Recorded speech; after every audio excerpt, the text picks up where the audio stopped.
Hi, it's Nick here from the Talk and Power podcast. We are proud to announce Auto One as our brand partner for the podcast. Auto One, it's the one. You can now order online with click and collect or get your order shipped. Head to www.auto1.com.au. Like us at the podcast, Auto One has a passion for cars and all things automotive. They understand your love of cars too. With great prices and the biggest brands you know and trust, they are sure to be able to help you with your project, whether it be replacing your wiper blades, fitting out your four-wheel drive with the latest gear, or rebuilding your dad's old HQ Holden. Not sure on how to install those spotlights? Don't panic. Just head to the website and click on the do-it-yourself videos and Rico will talk you through the process. From Auto One in Albany up to Auto One in Karratha, across to Auto One in Townsville, down to Auto One in Hobart, and over 50 stores in between. Auto One has a retail store nearby with expert advice and the stock on hand. Auto One is committed to bringing you the brands you know and trust at great prices. Coupled with the team's knowledge and experience, Auto One, it's the one. Talk and Power, your motorsport and motoring radio show. Podcasting across iTunes and talkandpower.com.au. All right, welcome to episode 90 of the Talk and Power podcast. And I'm joined by Todd Brinkworth and I'm Nick DeChembry. Todd, how are you? Not too bad, Nick. How about yourself? Oh, I'm really well, going very well, Todd. Hey, we've got an interview coming up tonight, another one. We're catching up with former drag racer, 2002-2003 Super Sedan champion, Greg Carter. He'll be joining us. He now runs Pro Auto Performance, and we're catching up with him very shortly in the second and third segment. So stay tuned for that. Don't go anywhere. It's a really interesting chat. I haven't caught up with Greg for a while, so it was great to catch up with him. Excellent. Hey, Todd, we have to shout out to our new brand partner, Auto One. It's the one. So we're really happy to have Auto One on board. Now, if you are listening to this podcast, or you will need to go to Facebook and you'll find the official post for episode 90.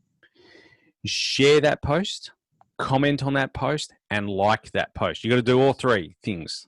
Yep. You've got to like the Facebook post, share it, and comment on it, and you'll go in the running to win a $50 gift card from Auto One, from our friends at Auto One. So we're really looking forward to that, and we will announce the winner next episode, in episode 91, who takes home this $50 gift card. So thanks to Auto One for getting on board. It's the one. It is. I was actually spent a bit of money at Auto One this week, so Well, there you go. That's good. it's working already. So yeah, we really appreciate their time and coming on board, and we're really happy to have them with us.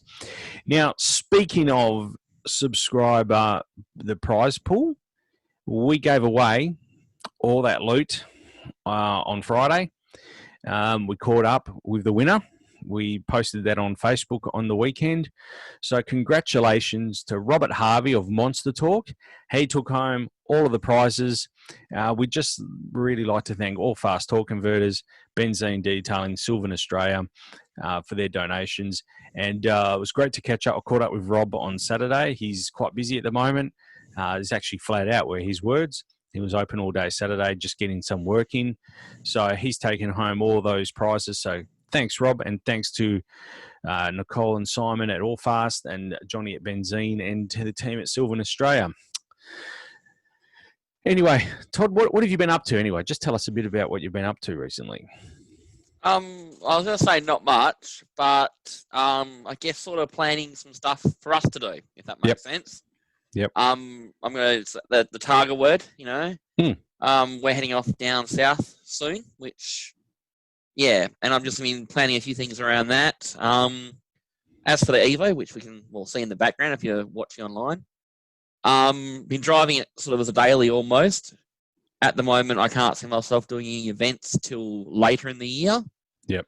Purely just because I don't actually have the time to pull it off the road, if that makes sense. Yep.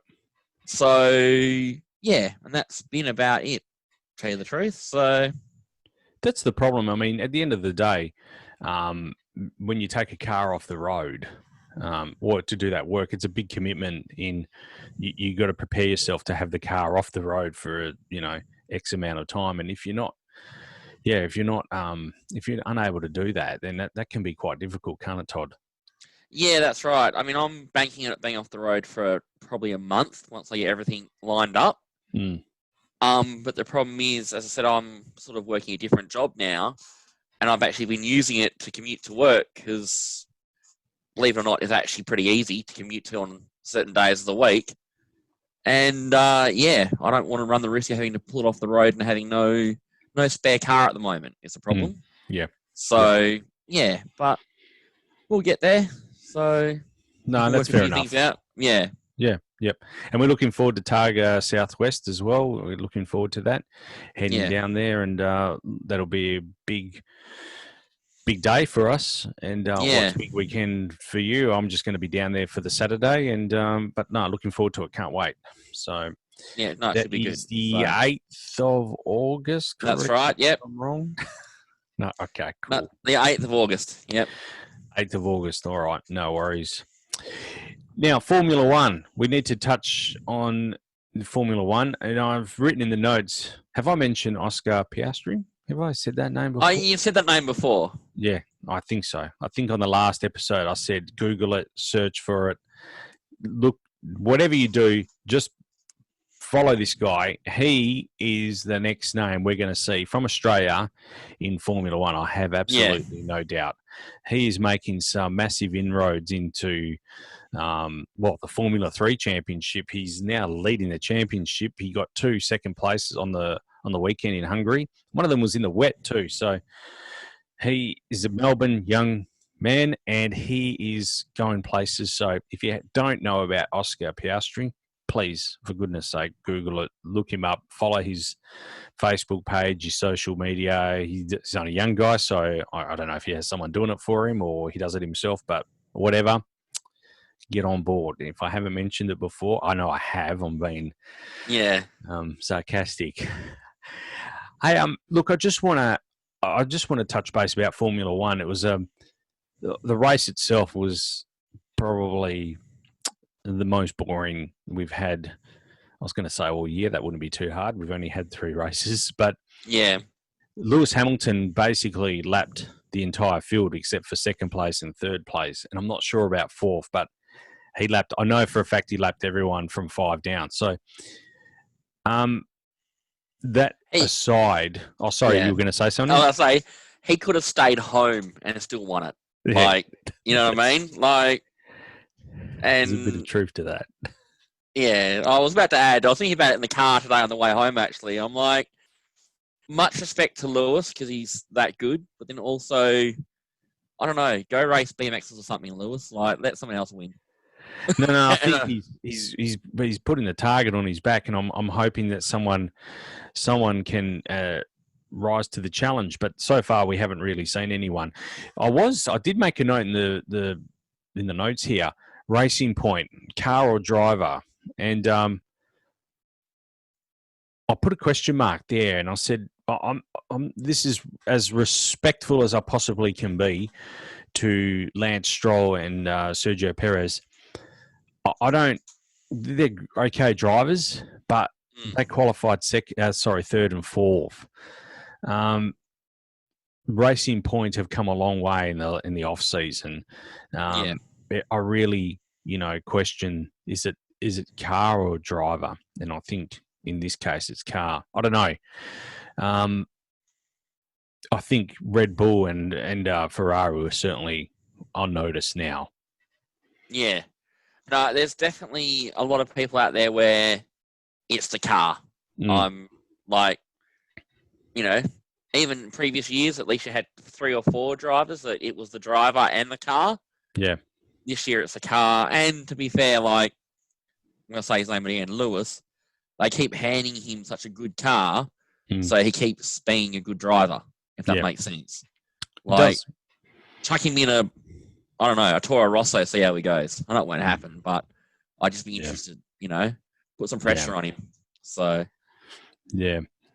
Look, anyway, I mean, things, even, I made a few notes here about Formula One. I don't really want to particularly talk about the race per se because there wasn't much that happened, but Alex Albon as well. We heard some commentary during the week that George Russell, a good friend of his, is in the Williams car. He feels that Red Bull have made him look like an idiot. And I don't know. He's struggled. He's not a good backup for Max Verstappen at the moment, I must say. But when they do silly things like drying the track underneath him and just put the poor guy had a question mark or a cloud hanging over his head the whole race because he was looking down the barrel of some sort of infringement because they dried the track underneath the car.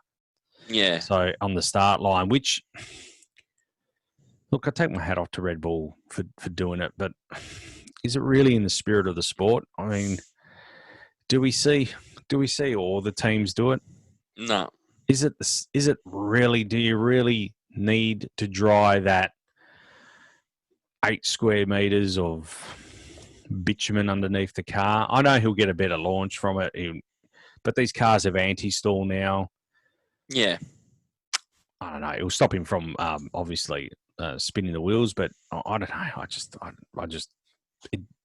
I think it's silly doing something like that, bringing attention to yourself, and then putting pressure on the guy. I mean, at the end of the day, it wasn't his fault. It's not a call that he made, but I didn't think it looked that great, and I don't think it's in the spirit of the sport. And then on top of that, we had Max Verstappen spin en route to the start line. So they come out of the pit, and on his way there, he's hit the wall. They were lucky to get that car fixed. They literally got it fixed moments before I had to come down off the jacks and start the race. And he went on to come second to Lewis. So yeah, I thought it was a great drive from Max Verstappen, and he's doing Red Bull. He's doing wonders for Red Bull because I don't think they're really a second car at the moment. But anyway, he's going quite well for them. And Bottas, do you think I don't know if you've seen the replay. Do you think he jumped the start?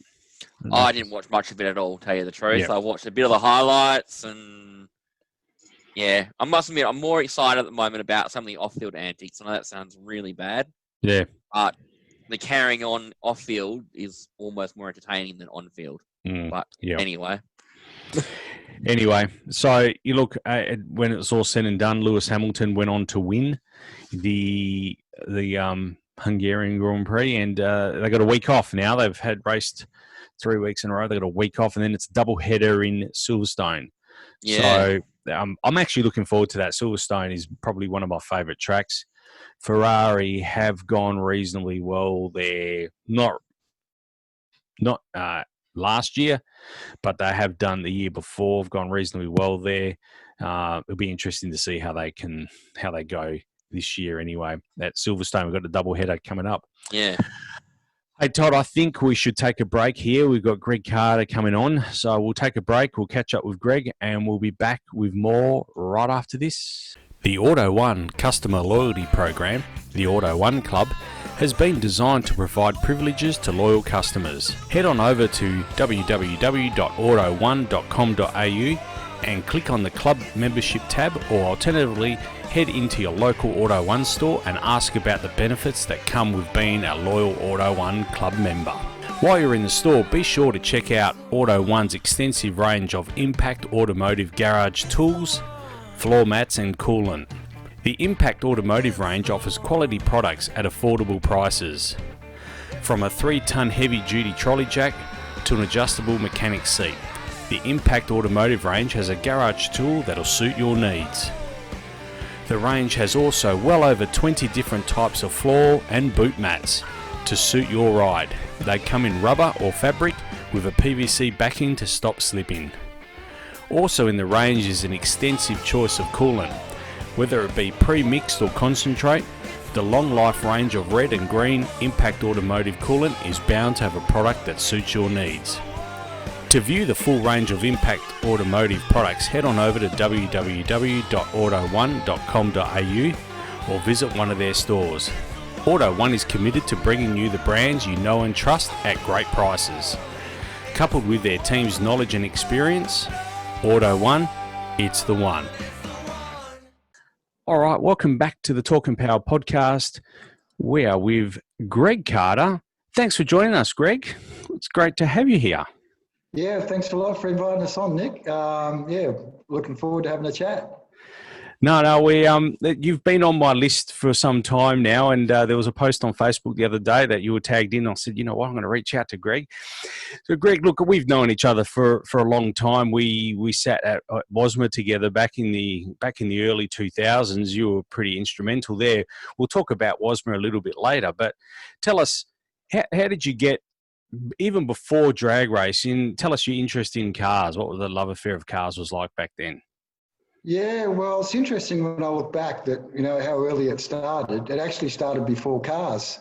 Hotting up my push bike, cutting the back frame down and putting a smaller wheel on it and heading down to the speedway for skid kids on an early Friday afternoon. But no, look, my first car was a Holden HD panel van. Yep. Which I did up. Was really proud of myself because I was able to spin about wheels in second gear on the 3 on the tree. Then I got involved in rally racing for a little while there. I had a Datsun 1600 with a 180B Triple S motor in it. And I remember back when I was 21 years old living in Kewdale, and on the front lawn I had the panel van, the rally car, and a LX SLR 5000. So, wow. Yeah, so I think my interest in cars started pretty early. Yeah, no, fair enough. It's always good to know where people's, their love affair for their cars come from. So that's always our opening question. Let's just fast forward to 1997. You debut in Super Street at Ravenswood. Tell us a little bit about that. Look, an interesting story how all that came about. I just joined Home Buyers Centre after 15 odd years at Collier Homes.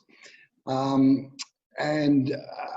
my first week at Home Buyers, the guy who was doing all the concrete work for the business popped in to see me, a guy named Cos Zanino.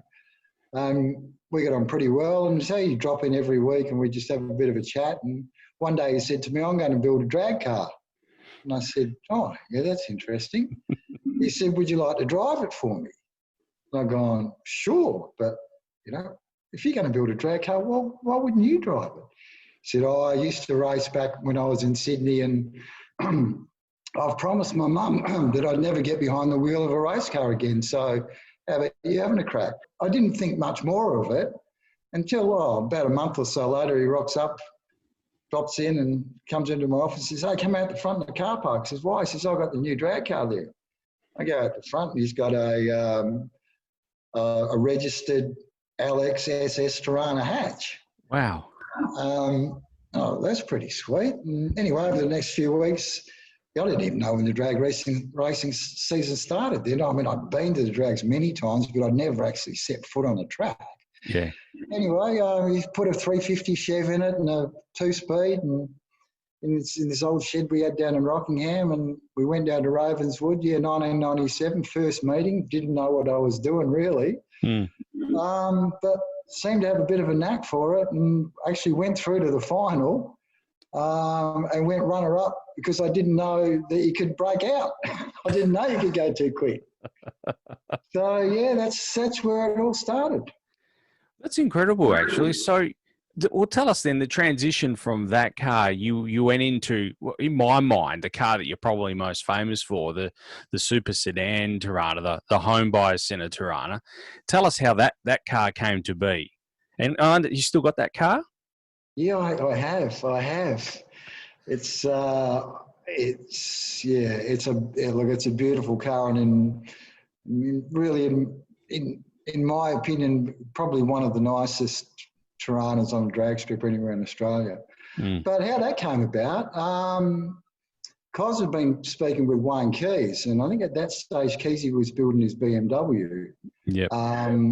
And Wayne had this Tirana at his place up in the hills, red one that he used to race in Supergas. Mm-hmm. So Cos bought that, and that was the start of it. We then took it back to his shed and put a 350 in it and a 2-speed, and just started our way into that was stepping up the big time for us, and going from Super Street to Super Sedan, and you could have a delay box and all those sorts of things. Yeah. No, certainly. So, well, then talking of Super Sedan, let's have a quick chat about that. You actually won the WA Super Sedan Championship 02-03, came third the season after.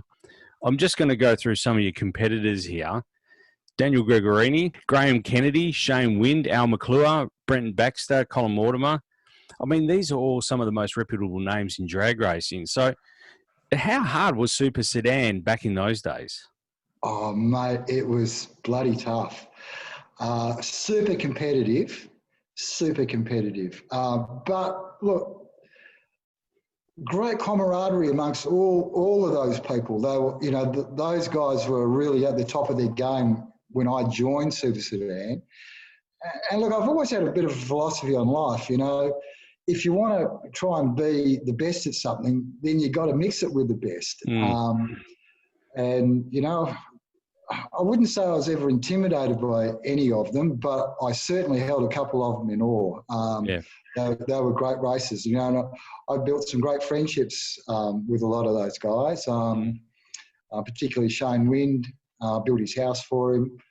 Colin, I've got a lot of time for still. Follow what he's doing around the place. And Graham Kennedy, that winning the state championship in 2002-3, that final was an epic final. I mean, we'd been going head-to-head all year. He was leader of the points, then I was, and he was, and I was, and it went right through to the final meeting. Then we went into the final meeting, and he was 20 points up on me. I needed him to go out early in eliminations, and he went out with a 1/1000th red light. Wow. And I needed to go through and win the semi-final to win the championships, and that's exactly what happened. So, unbelievable. It is. And I mean, those names, I just pulled those names out of, they were basically championship winners before you, after you, and basically all around you, like second and thirds. And that was in the year preceding and the year before. So it's incredible. I think back at those names, and I think that would have been tough. Even Brenton, yeah, he was on his game. Yeah, he they were really all was very good. Yeah. My benchmark for a bad red light was 31/1000ths of a second. That if I cut anything over that I'd consider I hadn't done my job as a driver. Yeah. And with the dial-in reaction packages, they were getting down into 10 1/1000ths of a second. So they were very competitive. But as I say, great guys, and I think that great competitiveness made us all sharper on the day. Yeah, no, certainly. I agree with that 100%. Moving on a bit, I want to talk about that amazing car you bought in from the US a few years ago now. I actually never forget the first time I saw that at Pro Auto, and it stuck with me. And talk us through the process of getting that car over. That was a Jerry Haas car? Jerry Bickle. Bickle. Yeah, Bickle car. So tell us a bit about getting that over.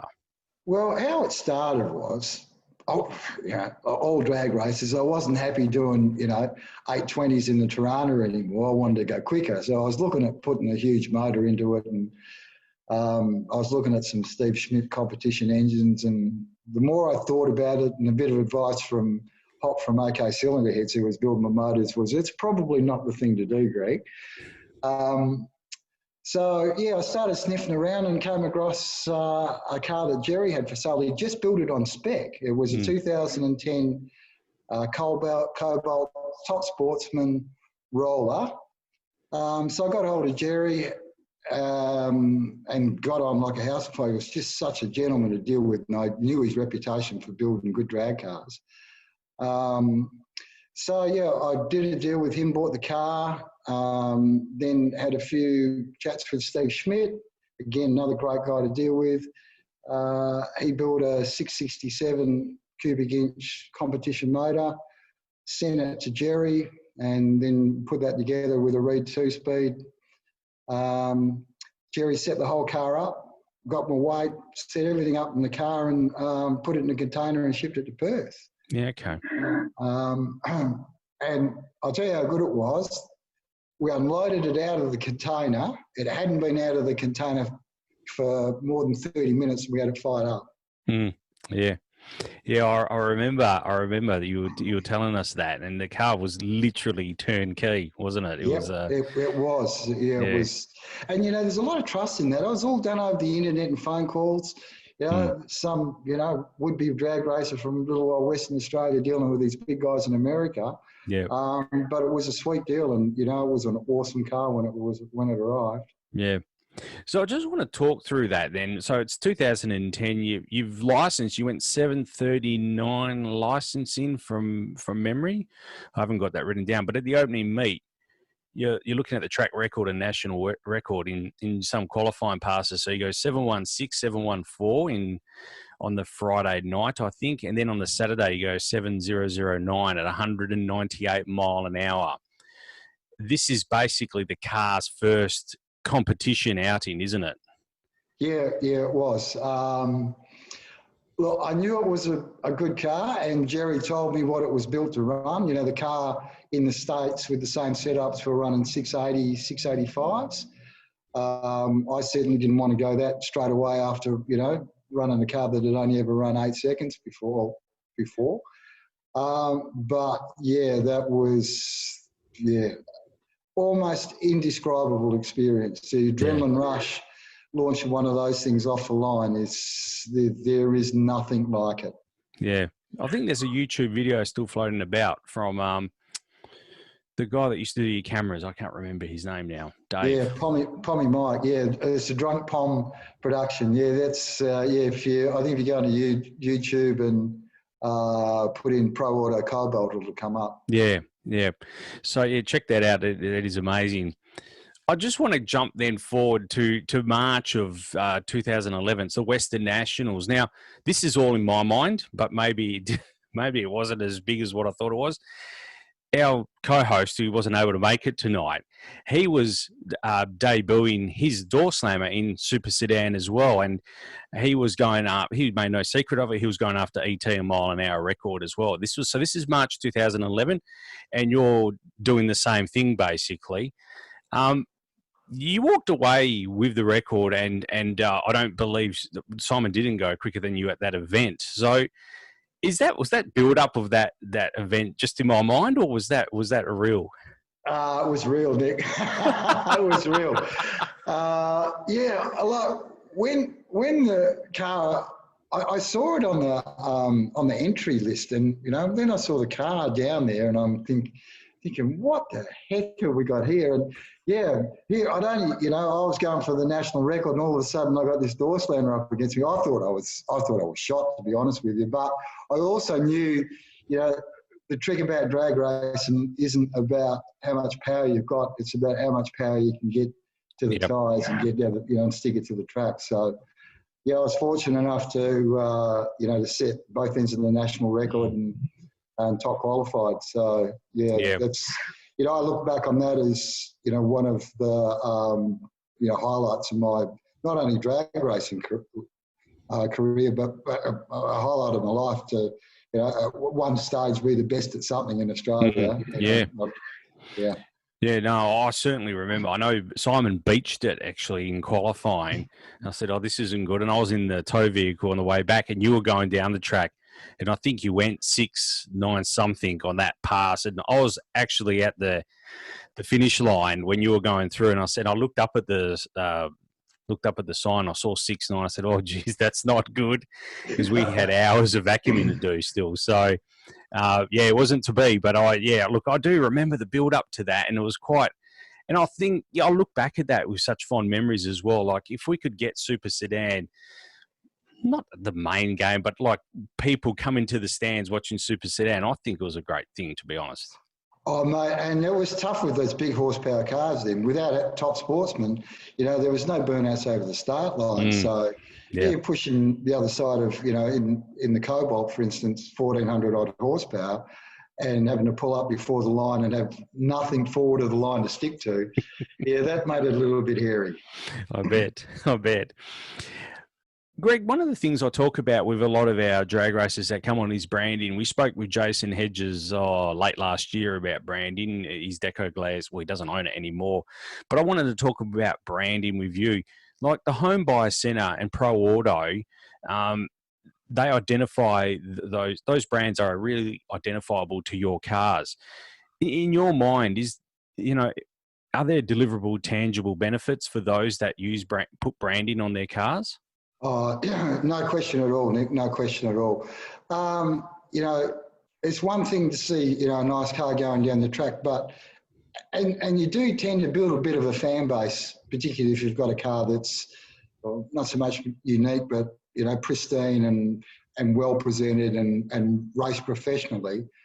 Then to have a brand name associated with that, certainly does very well for the brand. And I know, from the Home Buyer Centre point of view, we built quite a number of homes for drag racers and drag racing fans and drag racing crew members as a result of them, knowing that, Home Buyer Centre was associated with this car.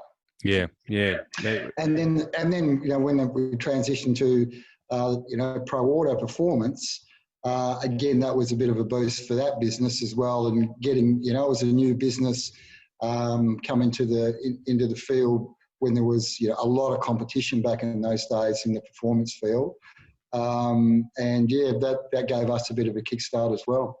Yeah, no, definitely. Greg, I want to talk a bit about your professional life. You were heavily involved with one of WA's leading building companies, and you dealt with all the managing directors and CEOs in terms of builders and the building industry. So your lens on the business world really is different to those that have been traditionally involved in the sport. I just want to go back to that first night at the Motorplex. Can you tell us how?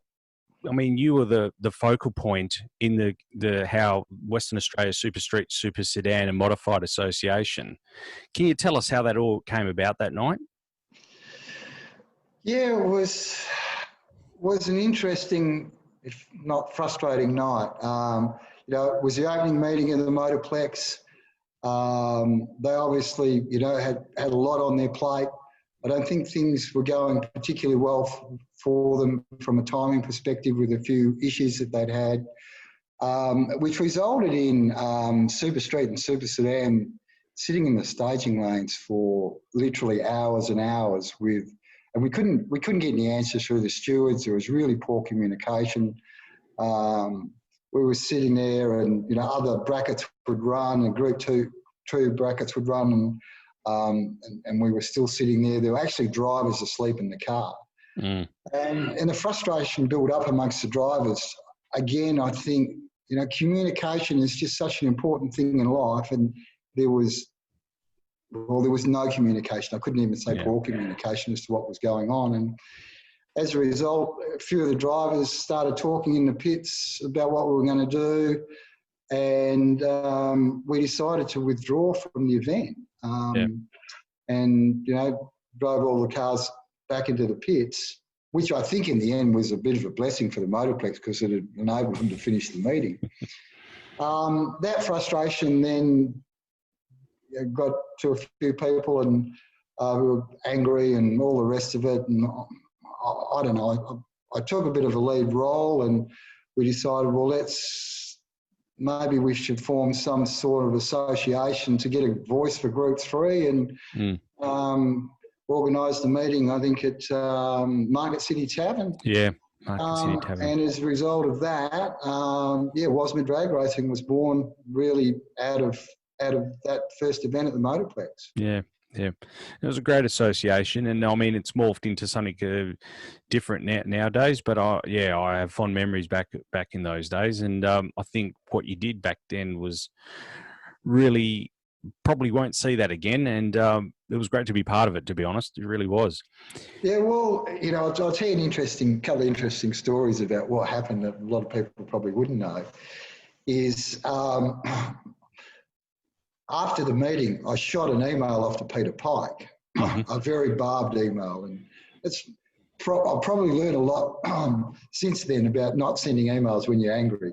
But anyway, I shot a barb off to Peter, and he came back to me, very well mannered, and from what was a very rocky start, ended up being a wonderful relationship between Peter and myself. We really respected each other highly.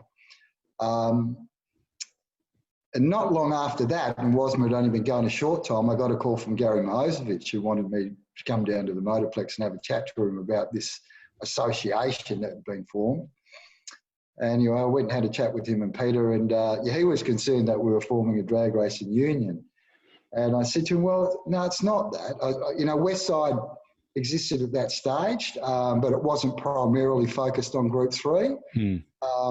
And, really what I said to Gary and Peter is, look, no, this is a voice for Group 3 races.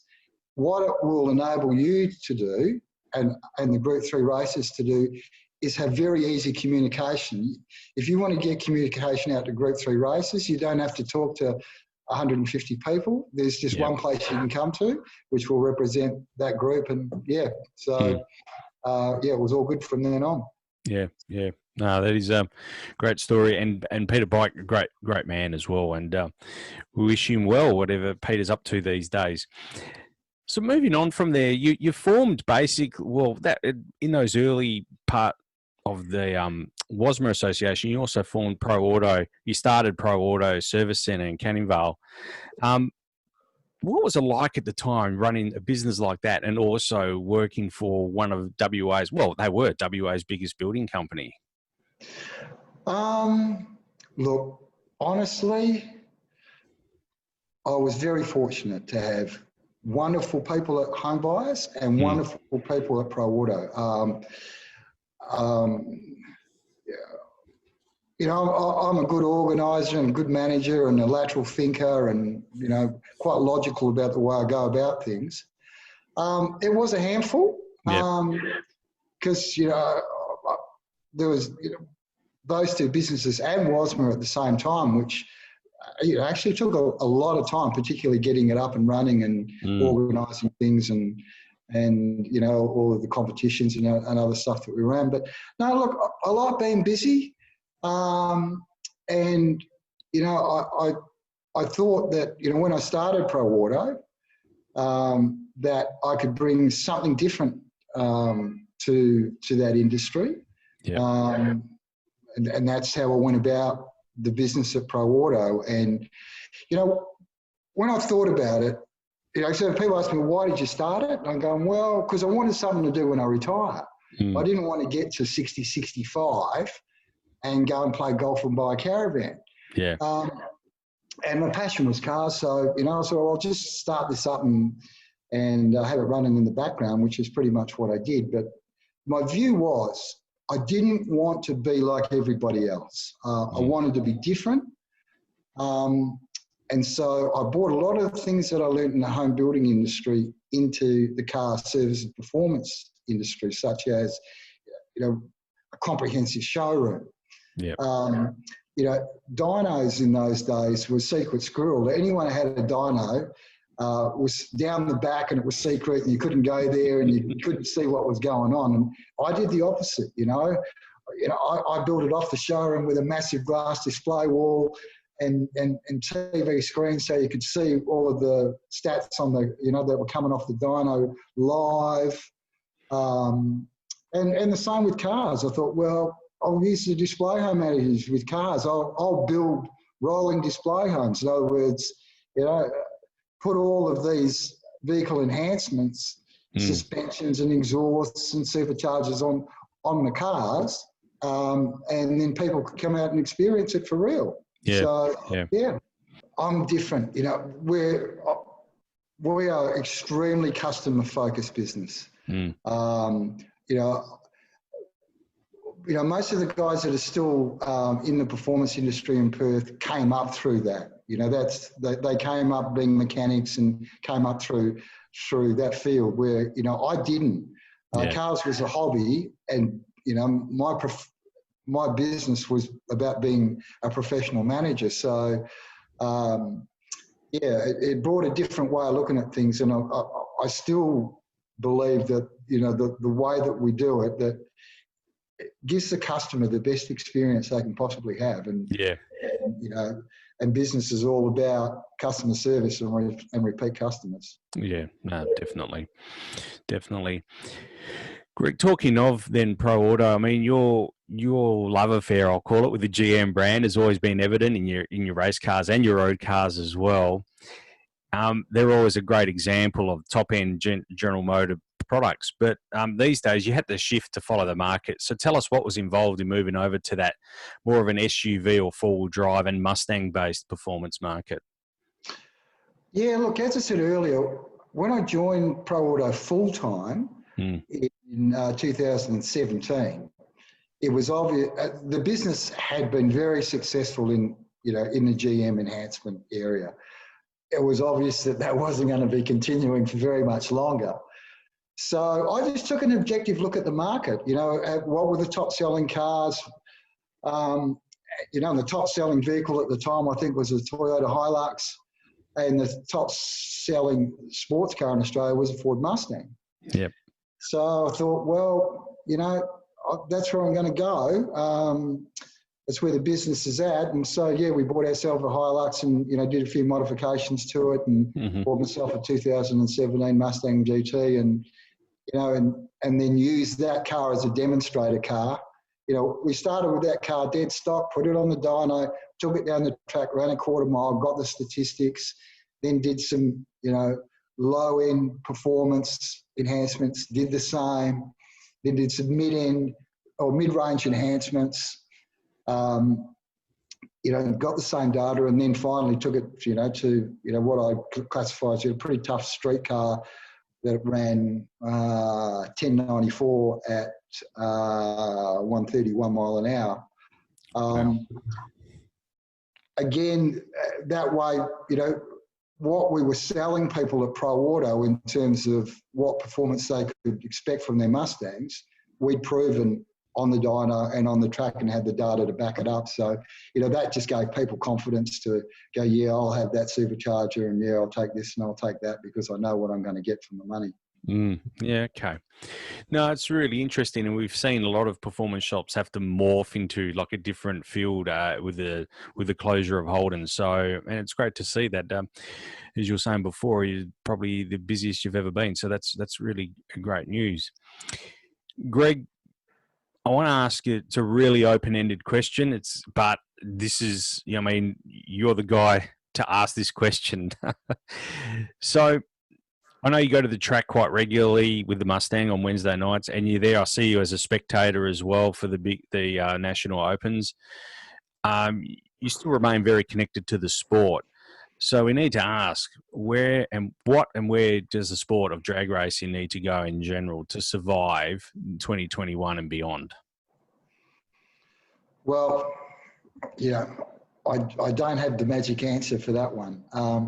But look, from day one as a drag racer, I had a different view of what drag racing was all about than most of the drag racers. Yeah. And that was evident at some WASMA meetings where people would get fired up about this and that, and, and this isn't good enough and that isn't good enough. And my view was, hey, look, we should be grateful for the track that we have and the way that it's managed and the way that it's run. And so I think you need to look at drag racing through the eyes of the spectators. If you want an answer to,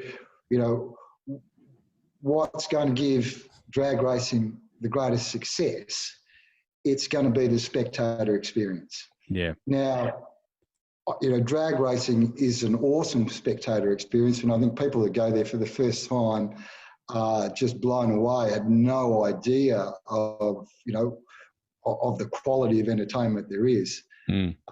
So I think it's promoting what they've got. along with a bit of sugar and spice, if you like. I think, what Graham Cowan's done with the Nitro Funny Cars, that packs the meeting out. That tells you something, about where success lies. I think the Outlaw Radial Series is another one that's, really exciting to watch. Mm-hmm. I think the downside for drag racing is downtime.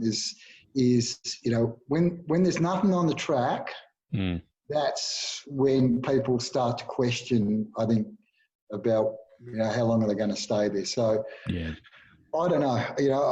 I think a bit more hype. I know they have the bikes and that going up and down the track, the return road when there's all down or there's been a crash or something.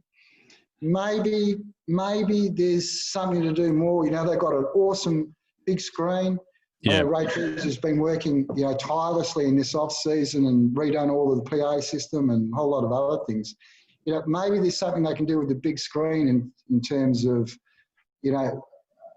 some really hot bands playing some rock and stuff while there's, while there's nothing going on the track, and some replays of some exciting races and stuff like that. But mate, it's all about keeping the spectators entertained. Is going to be the secret to the success of the sport. Yeah, and I think also also big ticket, or the big show, what I like to call it, Top Fuel, Pro Slammer, Top Door Slammer, whatever you want to call it these days, having that as a feature as well, I think certainly assists. We saw Phil Lamartina and Peter Zyberus come here earlier in the year, and the place was packed out. Same with the Nitro Outlaw Funny Cars. I know that was a bit difficult this year with the bushfires, but still it was well patronised with the crowd, even with just the two cars. So I certainly agree. I think there's a great future there. It's just we just got to get the mix right, I think. Yeah, it is. Look, I know that can't be done for all the events, but just the way the Nitro guys set up in the pits, it's very, that sort of semicircular way they set up. If you look at that and you go, what's that all about? It's about crowd interaction, and that's what I say. It's if you get the spectators engrossed in it, they'll come back. It's not only what they can watch from the hill, but what can they get out of going down to the pitch. It's in general terms, I think it can be quite intimidating getting anywhere near some of the top fuel teams and even some of the top door slammer teams. They're all fenced off and all the rest of it. It is what it is, but I just go, well, if you want to see what draws the most crowd interaction, it's the Nitro Funny Cars and how they set themselves up. Yeah, definitely. No, 100%. Hey, Greg, look, Pro Auto, where can we find Pro Auto? www.proauto.com.au, is that correct? Yeah, that's the one, mate, yeah. And, no worries. Yeah, very different website to all of my competitors. It is. I checked it out. I'd like to do a bit of research, so head to Pro Auto. Also, Facebook page as well. I know you do a lot of Facebook stuff as well. I'm always following that, so that's get on over to Pro Auto on Facebook as well. Do you have Instagram? I didn't check that one. Yeah, we've got all that. Yeah, I've got the girl who runs my marketing showroom bookings is a girl named Kia Bacon, and she knows more about cars than most blokes will ever know. But she's also a bit of a wizard at marketing. So she feeds all my Facebook and Instagram, up with the interesting bits and pieces. Kia's very good. I've seen some of her work. So, shout out to Kia. She's very good. Hey, Greg, look, we really appreciate you coming on the podcast. It's been great. We've really enjoyed that, and it was great to catch up with you. And, really appreciate you coming on. No worries, buddy. I'll look forward to catching up with you at a car show, or I just got a bit of a feeling that we might get a bit of a drag racing season on this October, so I might see you down on the track. You will. You'll definitely see me there. Don't worry about that. Okay, buddy. Okay, Greg, thanks for that. Take care. Okay, thanks, Nick. Bye, everyone. The Auto One customer loyalty program, the Auto One Club, has been designed to provide privileges to loyal customers. Head on over to www.auto1.com.au and click on the club membership tab, or alternatively head into your local Auto One store and ask about the benefits that come with being a loyal Auto One club member. While you're in the store, be sure to check out Auto One's extensive range of Impact Automotive garage tools, floor mats and coolant. The Impact Automotive range offers quality products at affordable prices. From a 3-ton heavy-duty trolley jack to an adjustable mechanic seat, the Impact Automotive range has a garage tool that'll suit your needs. The range has also well over 20 different types of floor and boot mats to suit your ride. They come in rubber or fabric with a PVC backing to stop slipping. Also in the range is an extensive choice of coolant. Whether it be pre-mixed or concentrate, the long life range of red and green Impact Automotive coolant is bound to have a product that suits your needs. To view the full range of Impact Automotive products, head on over to www.auto1.com.au or visit one of their stores. Auto One is committed to bringing you the brands you know and trust at great prices. Coupled with their team's knowledge and experience, Auto One, it's the one. Okay, welcome back. Talking Power Podcast, episode 90. I'm here with Todd Brinkworth and I'm Nick DeChimbery. Hey, just to finish off, Todd, Targa Southwest, only a few weeks to go. Something we should look out for, any surprise entries? I've been keeping an eye out. The Targa West Facebook page updates every day with a new entry. So anyone special there that you noticed that has entered? Tell you the truth, not really this year. I'm just impressed in actually that a few people are actually going to make it out because, we've all had a pretty hard year. Yeah. There's actually a few people not going, which is a bit of I'm not surprised really, but it should be a good event. Again, it's evolving day by day. Like we're all allowed to go down there and have a watch. But there's no traditional Sunday this year. Yep. And there's no traditional dinner on the Saturday night, as far as I'm aware. Mm-hmm. But no, it should be a good weekend. The only thing is, being later in the year, it will be bloody cold, and I cannot stress that enough. If you are heading down for a look, there's not many hotel rooms left down there, and bring a jumper. So, yeah. I've got my thermals ready, Todd, so don't worry. I'm all good. Oh, yeah. And, but no, it should be good. I'm looking forward to it. We've got a few things planned down there to bring you the action and talk about it, etc., etc. So, yeah, it should be a good day out, basically. Nice day out. A nice day out. Nice day out. It'll be a long day for me. I'm going to head down that morning, actually, and so I'm going to be leaving here at not even the crack of dawn, like hours before the crack of dawn, just to be in Pemby by the crack of dawn, and so get ourselves ready, and then I'll head back that night. So it's a big day for me, but that's okay. That's what we do. It's what we do. I'm sure I'm not alone, actually. I'm sure I'm not alone. Yeah, I did that last year, and I said never again. Anyway. Never again. Yeah. Hey, I just want to shout out to James Feeney, also known as the Birdman. Had a very, very bad crash this weekend. He's a no prep racer in the US. A lot of people that watch Street Outlaws will be familiar with him, and he's also no prep winner on numerous occasions. We wish him well for a speedy recovery. It was quite a bad accident, actually, and we wish him all the best. Once again, we're really happy to have Auto One on board.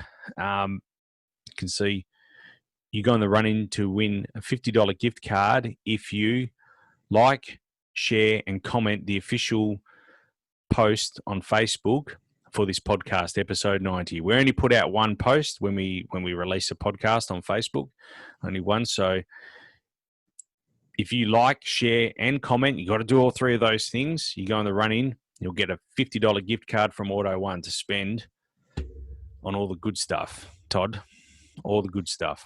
All the good stuff. All right, sounds good. You have some really good stuff in there. And like I said, I was in there this week a bit, actually. So my local Auto One in Balcatta. Who's your local Auto One, Todd? I'm the same. I'm Balcatta because I'm only a stone's throw. So, yeah. Well, they service us really well out here. I mean, and Balcatta is a very competitive area for auto parts, but those guys there at Auto One in Belcata have been there for a long time. They have been there a long time. In fact, I think I bought parts for my Datsun back when I was 19 from the guys at Auto One. There you and that was we'll just say a long time ago. So it was when the Datsun was brand new. It still was under warranty. Not quite, but it was under warranty. Yeah, it had its first motor in there. Oh God! But yeah, they've been around. Those guys have been around a long time. And I walk in there, and honestly, I walk in there and I say, "Flange gasket XW221." Trevor walks out the back. He doesn't even go on the computer. Walks out the back, comes back with a flange gasket. You can't get that experience anywhere else these days. So, nah. Anyway, get on over to like, share, comment. Also, head to their website. They are now doing online ordering as well, Auto One. So head on over there. Excellent. Okay. Well, that's it. And look, with just one more shout out, we'd like to thank All Fast Torque Converters, Benzene Detailing, Sylvan Australia for the winner of their prize pool, subscriber prize pool. That worked out really well. We had a number of subscribers come on board, so really appreciate that. And congratulations to Robert Harvey of Monster Talk for winning the prizes. So it was great to catch up with Rob last week. All right, Todd. Well, look, thanks for joining us again. It was great to see you, and no doubt we will be chatting very soon, and we'll be catching up and talking all things Targa in the coming weeks. Yeah, that's right. All right, Todd. Thanks for joining us. Take care. Nice. See ya. Talk and Power, your motorsport and motoring radio show. Podcasting across iTunes and talkandpower.com.au.